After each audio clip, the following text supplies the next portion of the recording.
Ever feel like your to-do list is a monster that just won't stop growing? You're not alone. But what if I told you there's a tiny magical rule that can tame that monster in just 2 minutes? Sounds too good to be true, right? Well, grab a snack, sit back, and let me blow your mind. Here's the deal. The 2-minute rule is simple. If a task takes less than 2 minutes to do it right now. That's it. No overthinking, no procrastinating, no, I'll do it later. Just do it. Boom. Done. Why? Because small wins add up to big changes. Example 1. Morning chaos. Imagine this.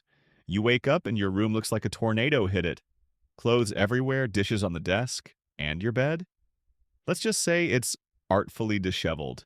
Instead of thinking, ugh, I'll clean it later, you grab those clothes and toss them in the laundry. 2 minutes. Done. Suddenly, your room feels less like a disaster zone and more like a place where humans live. Small win, big mood boost. Example 2. Email overload. Or let's talk about emails. You open your inbox and there are 47 unread messages staring back at you. Panic sets in.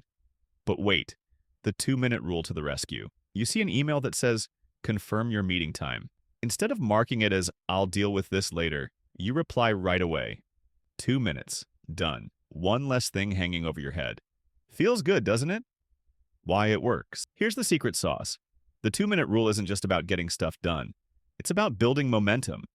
Every time you knock out a small task, you're telling your brain, hey, I'm capable. I've got this. And before you know it, you're tackling bigger tasks without even realizing it. It's like a productivity snowball effect. Now I know what you're thinking, but what if I'm really good at procrastinating? Like Olympic level procrastinating? Trust me, I get it. I once put off folding laundry so long my socks started a family. But the 2-minute rule is your cheat code. It's so easy, even your inner procrastinator can't argue with it.